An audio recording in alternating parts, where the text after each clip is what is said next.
नमस्कार दोस्तों, स्वागत है आप सभी लोगों का जन कवि स्टडी हब में। दोस्तों, छोटी सी मोटिवेशन लाइन के साथ इस क्लास की शुरुआत करने जा रहा हूं। डर मुझे भी लगा, डर मुझे भी लगा फासला देखकर, डर मुझे भी लगा फासला देखकर, लेकिन मैं बढ़ता गया, मैं बढ़ता गया रास्ता देखकर, मैं बढ़ता गया रास्ता देखकर। खुद ब खुद पास आती रही मेरी मंजिल, खुद ब खुद पास आती रही मेरी मंजिल, मेरा हौसला देखकर। दोस्तों, आज की क्लास में जो मैं बात करने वाला हूँ वो बात करने वाला हूँ जनगणना के ऊपर। किसके ऊपर? जनगणना के ऊपर। दोस्तों, मैं आप लोगों को थोड़ा सा ब्रीफ इंट्रोडक्शन देना चाहता हूँ कि अभी तक हम मेरे द्वारा इस टॉप 500 मोस्ट इम्पॉर्टेंट सीरीज में MIS में क्या क्या करवाया गया है, तो मैं आपको बता देना चाहता हूं कि महात्मा बुद्ध और धन विदेह के ऊपर हम पहले ही चर्चा कर चुके हैं। क्लियर है? ठीक है। दूसरा, मैं आप लोगों को एक चीज बता देना चाहता हूं कि जो ये टॉपिक हैं, जो भी इन टॉप 500 वीडियो सीरीज के अंतर्गत चलवाए जा रहे हैं, ये सभी एग्जाम की दृष्टि से जहां भी GS पूछा जाता है वहां सब जगह क्या है, काफ़ी महत्वपूर्ण है। दोस्तों, उसके अलावा मैं आप लोगों को एक चीज़ दूसरी बता देना चाहता हूं कि जिन लोगों ने भी उत्तराखंड के अंदर समूह के अंतर वीडियो आदि का जो आजकल हाल ही में जो वैकेंसी निकली है उसके फॉर्म फिलअप किए हैं, उनके लिए भी ये जो यहाँ पर कंटेंट करवाया जा रहा है, कंटेंट प्रोवाइड करवाया जा रहा है, वो काफ़ी महत्वपूर्ण रहने वाला है। क्लियर है? ठीक है। मैं आपको बता देना चाहता हूँ कि जहाँ आपसे उस एग्ज़ाम के अंदर 20 नंबर का हिंदी पूछा जाना है, ठीक है, उत्तराखंड जीके जहाँ आपसे 40 नंबर का पूछा जाना है, वहीं GS वाला जो पार्ट है, ठीक है, उसमें 40 जो बचता है उसमें से 30 प्रश्न जो रहने वाले हैं, ठीक है, वो प्रश्न किसके रहने वाले हैं? वो GS के रहने वाले हैं। ठीक है। और मेरे द्वारा यहाँ पर क्या करवाया जा रहा है? GS करवाया जा रहा है। ठीक है। और कम से कम नहीं भी होंगे तो 500 टॉपिक हम जब तक वो एग्ज़ाम आता है तब तक मैंने एक संकल्प लिया है कि क्या करने हैं, वो 500 टॉपिक जो महत्वपूर्ण है वो कंप्लीट करने हैं। क्लियर है? तो हम बात कर रहे हैं आज जनगणना के बारे में, तो थोड़ा सा दोस्तों इसके हिस्ट्री के बारे में जान लेते हैं। ठीक है। तो सबसे पहले अगर हम जनगणना को देखें, ठीक है, तो अगर हम प्राचीन काल में देखें, ठीक है, तो प्राचीन काल में, ठीक है, एक महान शख्स हुए हैं जिन्होंने चंदू नामक लड़के को क्या बना लिया था?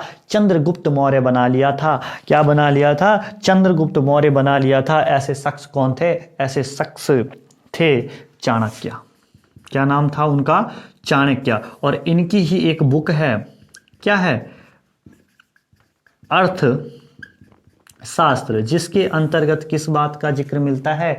उस प्रांत में जनगणना का जिक्र मिलता है कि कभी ना कभी क्या करवाई गई है, मौर्य काल में क्या करवाई गई थी? जनगणना करवाई गई थी, वहां के निवासियों की गणना की गई थी। क्लियर है? दूसरी चीज जो हम देखें तो दूसरा, अगर हम मध्यकाल में देखें तो मध्यकाल में भी एक सुरमा हुए हैं, ठीक है, और ये किसके दरबार में थे? किसके दरबार में थे? महान अकबर के दरबार में थे, और इनका नाम था अबुल फजल। क्या नाम था? अबुल फजल। ठीक है। इन्हीं अबुल फजल की एक बुक है जिसका नाम क्या है? आईने अकबरी। क्या बुक है? आईने अकबरी। और इसी के अंदर भी किस चीज़ का जिक्र मिला है? जनगणना का जिक्र मिला है। किस चीज़ का जिक्र मिला है? जनगणना का जिक्र मिला है। क्लियर है? अगर हम बात करें आधुनिक काल की, यानी कि वर्तमान काल की, कि वर्तमान काल में कब जनगणना सर्वप्रथम बार हुई थी, तो दोस्तों मैं आप लोगों को एक गवर्नर का नाम बता रहा हूं जिनका नाम था लॉर्ड मियो। क्या नाम था? लॉर्ड मियो। और कब हुई थी? 1872 में क्या हुई थी? इनके कार्यकाल में पहली बार जनगणना हुई थी। ठीक है दोस्तों, ये मैंने आपको ब्रीफ हिस्ट्री बताई किसके बारे में? जनगणना के बारे में। ठीक है। अब आगे हम डिटेल से इस जनगणना के ऊपर चर्चा करने वाले हैं। ठीक है। आपको सिर्फ यहाँ से एक चीज ध्यान रखनी है और वो चीज है कि भारत में सर्वप्रथम जनगणना कब हुई थी और किसके कार्यकाल में हुई थी। तो आपने याद रखना है कि भारत में सर्वप्रथम जनगणना 1872 में हुई थी। कब हुई थी? 1872 में हुई थी और लॉर्ड मेयो के काल में हुई थी। क्लियर है? इतना आप लोगों को यहां पर समझना है। ठीक है। उसके अलावा अगर हम प्राचीन काल और मध्यकाल में देखें तो ये एक बातें हैं। ठीक है, इनको आपने सिर्फ ऐसे ही याद रखना है कि प्राचीन काल में चाणक्य की जो बुक है अर्थशास्त्र है, वहाँ से हमें जनगणना का जिक्र मिलता है, और मध्यकाल में अबुल फजल की जो आईन अकबरी है वहाँ से भी हमें क्या मिलता है? जनगणना के बारे में थोड़ा बहुत डाटा मिलता है कि उस टाइम पे भी क्या होती थी, वो जो जिस प्रांत में भी निवास करते थे उन लोगों की गिनती हुआ करती थी। क्लियर है? अब आगे बढ़ते हैं। अब अगर हम आगे देखें दोस्तों, तो अब हम बात करते हैं, एक प्रश्न काफ़ी प्रचलित है और बार बार पूछा जाता है वनडे एग्ज़ाम में और प्रतियोगी एग्ज़ाम में कि भारत में व्यवस्थित रूप से जनगणना कब शुरू हुई। ठीक है, हम बात कर रहे हैं किसकी? व्यवस्थित रूप की। ठीक है, भारत में, ठीक है, इंडिया में व्यवस्थित रूप से जनगणना कब से शुरू हुई?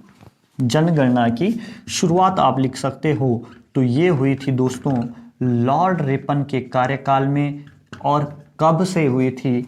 1881 में। ठीक है, तो कब हुई थी? लॉर्ड रिपन के काल में हुई थी। और कब से? 1881 से।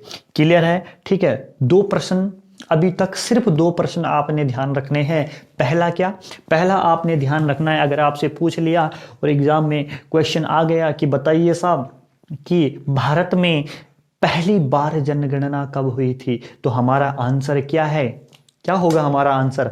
हमारा आंसर होगा कि पहली बार जनगणना किसके कार्यकाल में हुई थी? लॉर्ड मेयो के कार्यकाल से जवाब है कि भारत में जो जनगणना हुई थी दोस्तों वो 1872 में हुई थी। और किसके कार्यकाल में हुई थी? लॉर्ड मेयो के कार्यकाल में हुई थी। Lord Mayo 1872। ठीक है, क्लियर है? इतनी सी बात आपने ध्यान रखनी है जब भी ये प्रश्न पूछा जाएगा कि भारत में सर्वप्रथम जनगणना कब हुई थी और किसके कार्यकाल में हुई थी। लेकिन अगर इससे थोड़ा सा अलग प्रश्न पूछा जाता है कि भारत में सर्वप्रथम व्यवस्थित रूप से जनगणना कब प्रारंभ हुई थी, तो हमारा आंसर क्या होगा दोस्तों?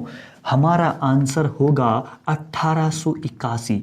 1881। और ये काल किसका होगा दोस्तों? ये काल होगा लॉर्ड रिपन का। लॉर्ड रिपन के कार्यकाल में ही सर्वप्रथम व्यवस्थित रूप से क्या हुई थी? जनगणना हुई थी। क्लियर है? ठीक है, आगे चलते हैं। अगर हम बात करें 1881 की जनगणना की, और इसमें अगर पूछा जाता है कि उस टाइम पर जनगणना आयुक्त कौन थे, जनगणना आयुक्त कौन थे, तो हमारा आंसर होगा दोस्तों कि उस टाइम पर जो जनगणना आयुक्त थे वो डब्ल्यू प्लावेन थे।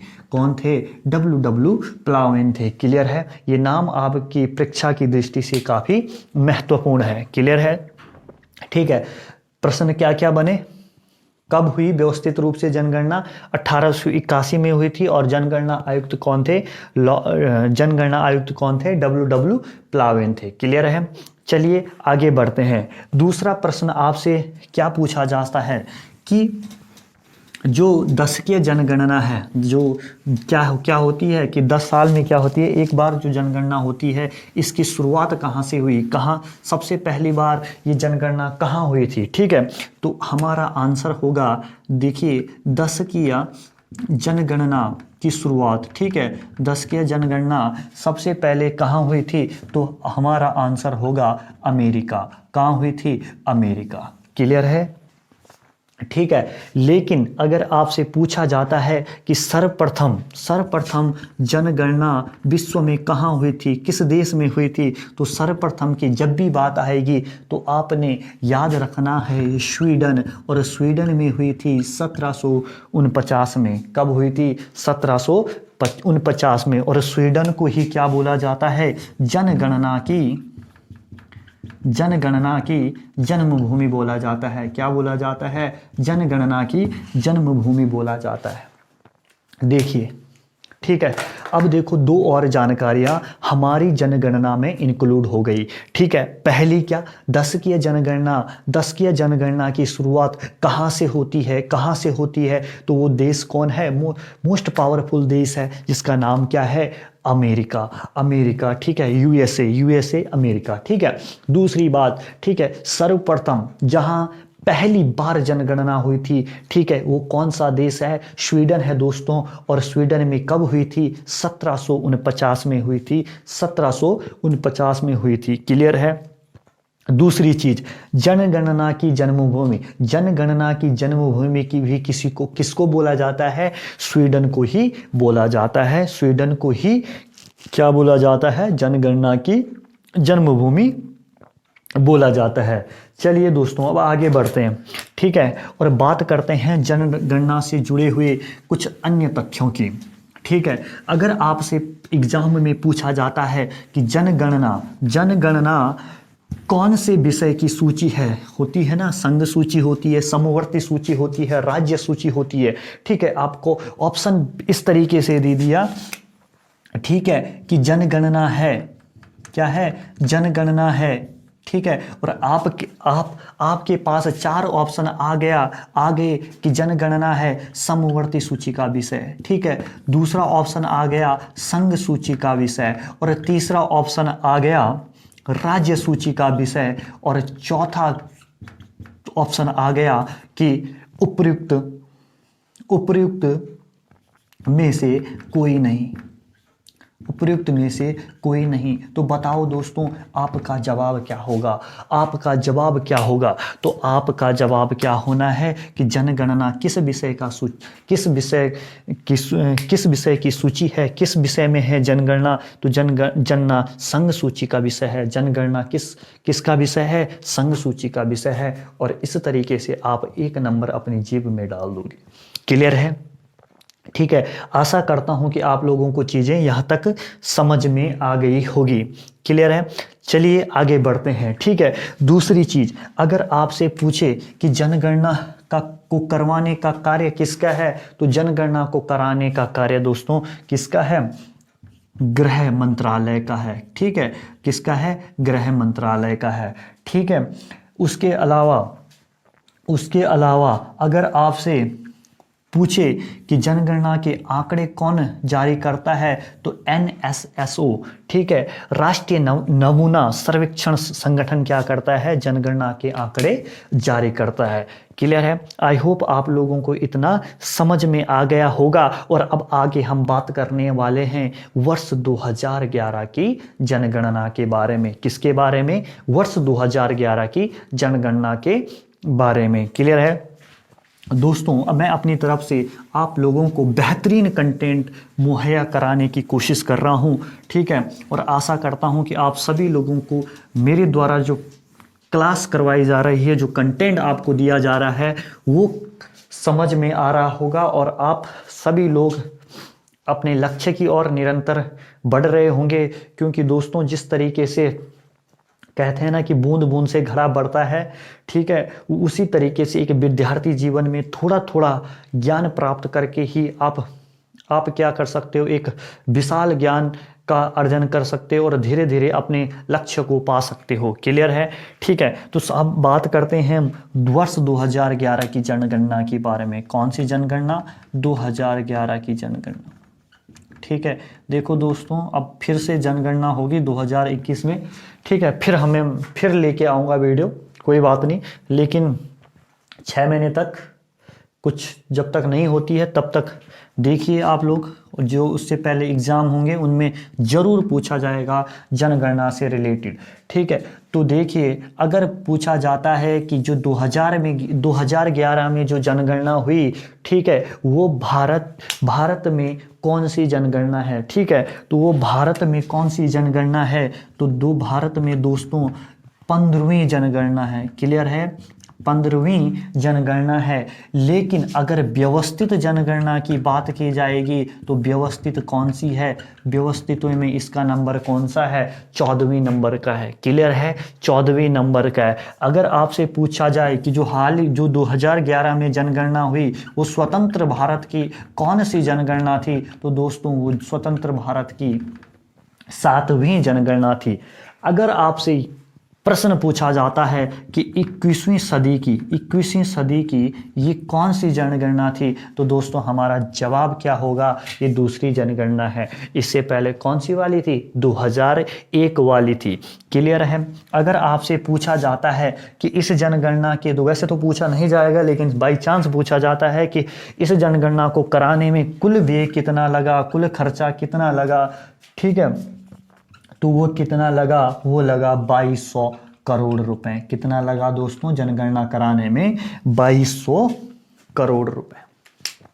ठीक है, हैंड राइटिंग पे मत जाना दोस्तों, हैंड राइटिंग पे मत जाना, जो चीज़ मैं आप लोगों तक पहुंचाने चाह रहा हूं उस तक जाना। ठीक है, सबसे पहली बात, ठीक है, कुछ पॉइंट मैंने यहाँ पे लिखे हैं, उनको आप लोग देखना। ठीक है, अगर बात की जाए वर्ष 2011 की जनगणना के बारे में, किसके बारे में, वर्ष 2011 की जनगणना के बारे में, तो दोस्तों ये भारत में कौन से क्रम की जनगणना थी, ये 15वें क्रम की जनगणना थी। ये 15वें क्रम की क्या थी, जनगणना थी। उसके अलावा अगर बात की जाए कि व्यवस्थित रूप से में इसका क्रम कौन सा था, इसका क्रम कौन सा था, 14वां था। कौन सा था, 14वां था। और अगर बात की जाए स्वतंत्र भारत में, यानी कि 1947 के बाद, ठीक है, जब हमारा देश आज़ाद हो गया, ठीक है, तो उसके बाद इसका क्रम कौन सा है, 7वां है। इसका क्रम कौन सा है, 7वां है। और अगर 21वीं सदी की बात की जाए, ठीक है, 21वीं सदी, आज हम कौन सी सदी में जी रहे हैं दोस्तों, हम 21वीं सदी में जी रहे हैं और 22 की तरफ हम गमन कर रहे हैं।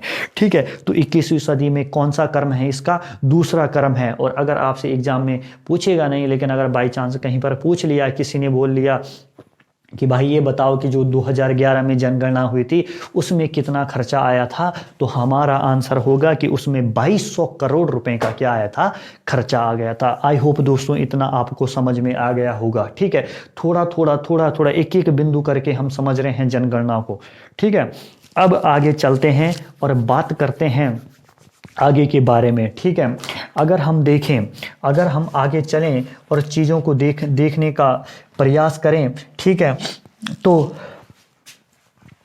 अब बात आती है कि जो वर्ष 2011 में जो जनगणना हुई थी उसका स्लोगन क्या था। ठीक है, उसका स्लोगन क्या था। ठीक है, स्लोगन की अगर हम बात करें तो उस टाइम जो 2011 में की जनगणना का जो स्लोगन था, वो स्लोगन क्या था, जो नारा दिया गया था, वो था हमारी जनगणना हमारा भविष्य, हमारी जनगणना हमारा भविष्य।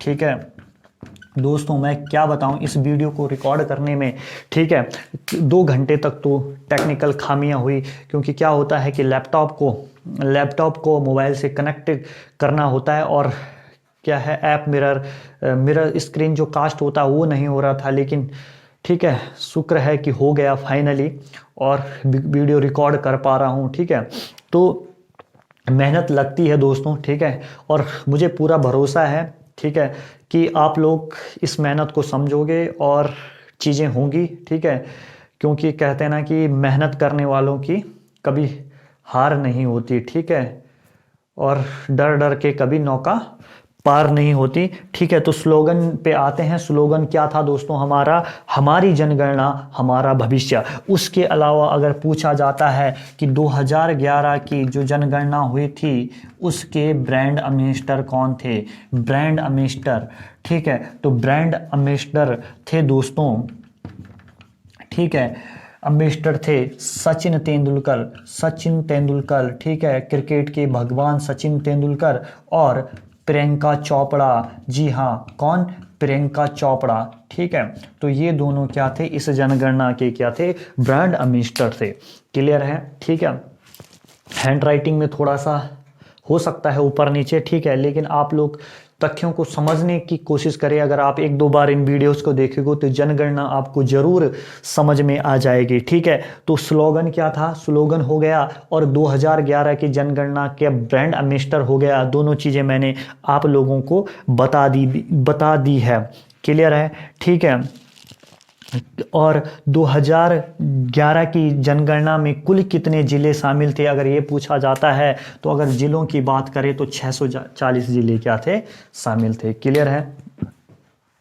चलिए दोस्तों अब बात करते हैं। ठीक है, अब बात करते हैं कि 2011 की जो जनगणना हुई थी, ठीक है, वो उसमें जो चुनाव आयुक्त थे वो कौन थे। तो आपको ये ध्यान रखना है कि इस टाइम पर जो चुनाव आयुक्त थे वो कौन थे, वो थे हमारे, ठीक है, सी चंद्रमौली। कौन थे? सी चंद्रमौली। ठीक है, चुनाव आयुक्त कौन थे? 2011 में चुनाव आयुक्त कौन थे? ठीक है, वो थे सी चंद्रमौली। ठीक है, सी चंद्रमौली कौन थे? सी चंद्रमौली क्या थे? चुनाव आयुक्त थे। सी चंद्रमौली क्या थे? चुनाव आयुक्त थे। ठीक है, अब ध्यान रखने वाली इसमें क्या है, बातें हैं। ठीक है, ध्यान रखने वाली कुछ चीज़ें हैं वो मैं आप लोगों को बताने जा रहा हूँ। ठीक है, अगर हम बात करें कि 2011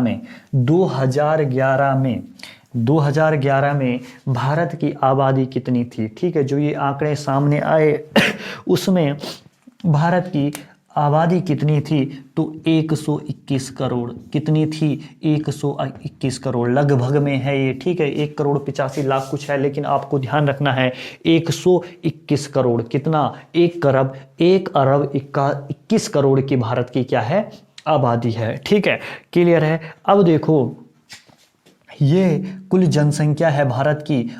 अब हम बात करते हैं कि सबसे अधिक की, ठीक है, सर्वाधिक जनसंख्या वाले राज्य की। ठीक है, और दूसरा अगर हम बात करें सर्वाधिक जनसंख्या वाले केंद्र शासित प्रदेश की, तो इसमें आप लोगों ने ध्यान रखना है। मैं आप लोगों को एक ट्रिक भी बताऊंगा सर्वाधिक जनसंख्या के लिए। ठीक है, आपको क्या ट्रिक बता रहा हूं। ठीक है, सर्वाधिक जनसंख्या के लिए ध्यान रखिएगा कि उमा बिहारी के प्यार में पागल। ठीक है, उमा बिहारी के प्यार में पागल। ठीक है, उमा लड़की है, वो किसके प्यार में पागल है? बिहारी के प्यार में पागल है। ट्रिक है दोस्तों, अन्यथा ना लीजिएगा। ठीक है, ऊ से आपका हो गया, ठीक है, ऊ से आपका हो गया उत्तर प्रदेश। क्या हो गया? उत्तर प्रदेश हो गया। माँ से आपका महाराष्ट्र हो गया और बिहारी से आपका हो गया बाबा बिहार। और पागल से कहो या प्यार से कहो तो पागल से आप ध्यान रखिएगा पश्चिम बंगाल। क्या ध्यान रखोगे? पश्चिम बंगाल। ठीक है, और लगे हाथ दोस्तों, ठीक है, ये कर्म आपको दे सकता है। ठीक है, 4 राज्यों के नाम दे देगा और बता देगा, पूछेगा आपसे प्रश्न की कर्म से मिलाइए। ठीक है, या कौन सा सही है कर्म है, कौन सा नहीं है। ठीक है, तो आपको क्या ध्यान रखना है, सिंपल सी एक बात ध्यान रखनी है कि उमा बिहारी के प्यार में पागल है। ठीक है, उमा बिहारी के प्यार में क्या है? पागल है। ठीक है, ऊ से आपका उत्तर प्रदेश हो गया, माँ से आपका महाराष्ट्र हो गया, बिहारी से आपका बिहार हो गया और पागल से आपका पश्चिम बंगाल हो गया। क्लियर है? ठीक है, लेकिन लगे हाथ आप लोग केंद्र शासित प्रदेश को भी अगर याद रख सकते हो तो रख लेना। ठीक है, सबसे ज़्यादा जनसंख्या है बाबा दिल्ली की। ठीक है, दिल्ली है दिल वालों की। और दूसरे पे आता है आपका पुदुचेरी। क्या आता है? पुदुचेरी। और तीसरे पे आता है आपका चंडीगढ़। और चौथे पे आता है आपका अंडमान निकोबार। कौन आता है? अंडमान एंड निकोबार। क्लियर है दोस्तों? ठीक है, आई होप आप लोगों को इतना सारा जितना मैंने अभी तक आपको करवाया है वो सारा का सारा आपको क्या आ रहा होगा, समझ आ रहा होगा। ठीक है दोस्तों, एक बार फिर से मैं आप लोगों को रिवाइज करवा देता हूँ चीज़ें। ठीक है, किस तरीके से है कि हम बात कर रहे हैं सर्वाधिक जनसंख्या वाले, किसके परिप्रेक्ष्य कब की जनगणना की बात कर रहे हैं, 2011 की हम जनगणना की बात कर रहे हैं, ठीक है। और ट्रिक मैंने आपको बताई सर्वाधिक जनसंख्या के लिए, उमा बिहारी के प्यार में क्या है, पागल है, उमा बिहारी के पागल में क्या है, पागल है। ऊ से आपका उत्तर प्रदेश हो गया, माँ से आपका महाराष्ट्र हो गया, बिहारी से आपका बिहार हो गया, और पागल से आपका पश्चिम बंगाल हो गया, ठीक है।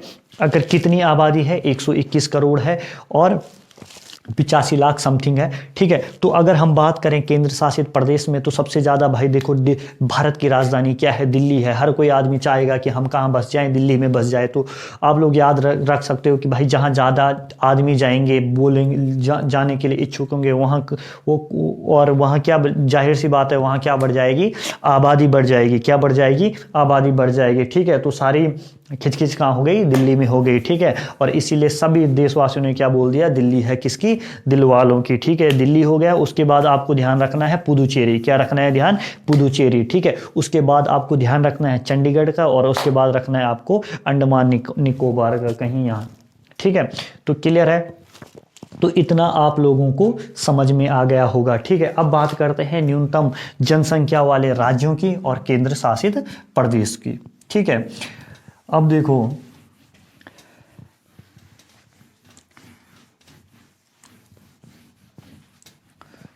ठीक है, न्यूनतम में अगर हम देखें, न्यूनतम, ठीक है, और न्यूनतम की अगर हम बात करें तो न्यूनतम में किसका नाम आएगा, न्यूनतम में अगर हम देखें तो मैं आप लोगों को न्यूनतम राज्य के लिए भी एक ट्रिक बता देना चाहता हूं, ठीक है। ट्रिक क्या है, सिम्मी अरुण से गांव में मिली, ठीक है। सिम्मी नाम की एक छोटी लड़की है, ठीक है। सिम्मी अरुण से गोवा में मिली, कहाँ मिली, गोवा में मिली, ठीक है, ठीक है। ध्यान रख सकते हो आप, सिम्मी अरुण से कहाँ मिली, गोवा में मिली, ठीक है। एक लड़की है, ठीक है, और वो अरुण नाम का एक लड़का है, ठीक है, उससे कहाँ मिलती है, गोवा में मिलती है, ठीक है। तो सी से आपका हो गया सिक्किम, क्या, सिक्किम, सी से क्या हो गया, सिक्किम हो गया। अरुण से आपका हो गया सिक्किम हो गया, ठीक है। सी से आपका सिक्किम हो गया, मी से आपका क्या हो गया, मिजोरम हो गया, क्या हो गया, मिजोरम हो गया। अरुण से आपका हो गया अरुणाचल प्रदेश, क्या हो गया, अरुणाचल प्रदेश। और आंध्र प्रदेश में बार बार कंफ्यूज मत होना भाई, ठीक है। अरुणाचल प्रदेश इधर है, ठीक है, बिल्कुल चाइना से सटा हुआ है, लेकिन जो आंध्र प्रदेश है वो कहाँ है, वो नीचे है, ठीक है। वो आंध्र प्रदेश कहाँ है, नीचे है, नॉर्थ इंडिया में है, ठीक है। तो सी से आपका सिक्किम हो गया, मी से मिजोरम हो गया, अरुण से अरुणाचल प्रदेश हो गया, ठीक है। अब बचा आपका गो से गोवा, और लास्ट में आपका क्या आ गया, गोवा आ गया, ठीक है। अब देखिए न्यूनतम जनसंख्या किन राज्यों की है, सबसे कम है बाबा सिक्किम की, ठीक है, फिर है आपकी मिजोरम की, और फिर है अरुणाचल प्रदेश की, और फिर किसकी है, गोवा की है, किसकी है, गोवा की है, ठीक है। चलिए आगे बढ़ते हैं और बात करते हैं न्यूनतम केंद्र शासित वाले प्रदेश की, ठीक है। इसमें आप ध्यान रख लेना, कोई टिक नहीं बन पाई, लक्षद्वीप, ठीक है, पहला स्थान पे सबसे कम किसकी है, लक्षद्वीप की है, फिर दमन द्वीप की है, किसकी है, दमन द्वीप की है, और फिर तीसरे नंबर पे आपका दादर व नागर हवेली है, ठीक है, दादर एवं नागर हवेली है, क्लियर है, ठीक है। तो आपसे ज़्यादातर राज्यों का पूछा जाता है, और राज्यों में आपने दो को जरूर ध्यान रखनी है, दो चीज़ आपको ध्यान रखनी है, ठीक है। एक न्यूनतम जनसंख्या वाले राज्य और एक सर्वाधिक जनसंख्या वाले राज्य, ठीक है। आई होप आप लोगों को चीज़ें समझ में आ रही होगी, क्लियर है। मैं आशा करता हूँ कि इतना आप लोगों को अच्छे से पता चल गया होगा इन चीज़ों के बारे में, ठीक है। तो दोस्तों आज हमने इतना पढ़ा, ठीक है, और इसके आगे भी हम अभी देखेंगे, ठीक है। और इसके आगे अगर हम एक चीज़ थोड़ा सा मैं आप लोगों को यहाँ पर ही बता देना चाहता हूँ, 121 करोड़ में, ठीक है, कि भारत का जनसंख्या में कौन सा स्थान है, ठीक है, भारत का जनसंख्या में दूसरा स्थान है, ठीक है। कौन सा स्थान है, दूसरा स्थान है विश्व में, ठीक है। और पहला किसका है, पहला है चाइना का, ठीक है। और भारत की जनसंख्या विश्व की कुल जनसंख्या के कितने परसेंट है? कितने परसेंट है? 17.5% है। कितना परसेंट है? 17.5% है। माना देखो भाई, सीधी सी बात है कि अगर दुनिया में 100 लोग हैं ना, तो उसमें से 17 लोग तो भारत वालों के ही है, ठीक है। तो बाकी के भी देश है, लगा लो कि भारत की आबादी कितनी है, ठीक है। दूसरी बात अगर बात करें, ठीक है, अगर बात करें कि भारत के पास इस 17.5% की आबादी रहने के लिए को रखने के लिए अपने यहाँ पर विश्व का कितना भूभाग है? तो वो 2.4% भूभाग। क्लियर है? मैं फिर से एक ही चीज कहूंगा कि दोस्तों, आप पहली बार पढ़ोगे ना तो नहीं आएगा उतना समझ, लेकिन बार बार आप चीज़ों को देखोगे, बार बार अगर आप जनगणना, मैं आपको एक सिंपल सा फॉर्मूला बता देता हूँ, ठीक है, याद करने का, लंबे समय तक चीज़ों को याद रखने का, ठीक है। आप बोलोगे, ठीक है, ये साइंटिफिक फॉर्मूला है, ठीक है। देखो, कोई भी इंसान है उसको भूलने की बड़ी बीमारी रहती है, और शायद अगर ये भूलने की बीमारी भी ना हो ना, तो इंसान क्या नहीं है, ज़िंदगी में आगे नहीं बढ़ सकता भाई, इतना ध्यान लगा लो, ठीक है। सोचो, बड़े से बड़े सदमे हो जाते हैं इंसान के जीवन में, और अगर भगवान इंसान को भूलने की बीमारी नहीं देता तो क्या इंसान अपनी ज़िंदगी जी लेता? ठीक है, नहीं जी सकता था ना इंसान अपनी ज़िंदगी, ठीक है। तो सेम सी चीज़ है, जो भगवान ने, प्रकृति ने दिया है, आप लोग इस बात का रोना मत रोते रहो कि साहब हम क्या है सर, हम भूल जाते हैं जल्दी, याद नहीं होता है, ऐसा नहीं होता है, ऐसा कुछ नहीं है, बढ़िया है, आप याद करते हो फिर भूल जाते हो, अच्छी बात है, ठीक है। लेकिन लंबे समय तक कैसे रखना है, ठीक है, अपने ज्ञान का संचय कैसे करना है, मैं आपको बता रहा हूँ, ठीक है। सबसे पहली बात, जिसको आप आज पढ़ते हो, ठीक है, उसको आप 24 घंटे बाद जरूर रिवाइज करिए, ठीक है। और 24 घंटे के बाद फिर आपको उसी टॉपिक को आपको 3 दिन बाद फिर से देखना है, ठीक है। उसके बाद उसी टॉपिक को तीसरे टर्म में आपको 7 दिन बाद फिर से देखना है, और उसके बाद 1 महीने में फिर से देखना है, और उसके बाद 6 महीने में आपको उसको एक बार देखना है। यानी कि आपने टोटल 5 बार क्या करना है, किसी एक टॉपिक को जरूर देखना है, ठीक है। और जब आप उसको देखोगे तो आपको क्या हो जाएगा, लंबे समय तक याद रहेगी चीज़ें, और आप उसको नहीं भूलोगे, ये आप निश्चित मानिए, ठीक है। लेकिन अगर ऐसा करोगे भाई, बैठ गए, कोई भी बुक ली बढ़िया से, ठीक है, बढ़िया से बुक ली, आज पढ़ा भारत का स्वतंत्रता आंदोलन, ठीक है, पूरे नोट्स बनाए, ठीक है, आज वो नोट्स बना लिए, ठीक है, और उन नोट्स को कभी पलटना नहीं है, ठीक है। फिर भाई तुम, दिमाग है तुम्हारा, कोई मशीन नहीं कि भाई फिल हो गया तो रह गई उसी स्टोर में, ठीक है, भूल जाएगा, भूलने की प्रवृत्ति है इंसान की, ठीक है। इसलिए आपको क्या करना पड़ेगा, बार बार उसको क्या करना पड़ेगा, रिवाइज करना पड़ेगा, ठीक है। ये प्रोसेस आप अपनाए, ठीक है। 5 बार किसी चीज़ को पढ़ोगे ना, जिंदगी भर कभी नहीं भूल पाओगे, ठीक है। कहते हैं ना कि मैं बार एक चीज़ पढ़ता हूँ कि क्या है कि IAS एक पंचवर्षीय योजना है भाई। पंचवर्षीय योजना इसीलिए है कि 1 साल पढ़ो, पूरा कोर्स सिलेबस ख़त्म करो, फिर दूसरे साल पढ़ो, थोड़ा और घुसा दिमाग में, तीसरे साल थोड़ा और अच्छे से समझ में आया, 5वें साल और ज़्यादा डीप नॉलेज भी, और फाइनली सिलेक्शन हो जाता है, ठीक है। तो इस तरीके से आप लोग चीज़ें करते रहिए, ठीक है। और आगे भी मैं इस जनसंख्या वाले का पार्ट आप लोगों के लिए लेके आऊँगा। अभी जस्ट इसके बाद हमने हिस्ट्री का भी जो वीडियोस है मैंने रिकॉर्ड करना है, ठीक है, और आप लोगों के बीच साझा करना है, उसको मैं इसके तुरंत बाद करूँगा, ठीक है। तो आज हम जनसंख्या में इतना ही पढ़ेंगे, इसके आगे मैं इसका सेकंड पार्ट, थर्ड पार्ट भी आप लोगों के बीच लेकर आऊँगा। तब तक दोस्तों, बाकी जय हो, आप लगे रहिए, आपने मिशन जो भी आपने सोचा है, जो भी आपका जीवन का एम है, उस तक आप पहुँचे, ठीक है। और निरंतर आप अभ्यास करते रहिए, प्रयास करते रहिए, सफलता एक दिन जरूर आपके कदम चूमेगी, ठीक है। बाकी जय हो।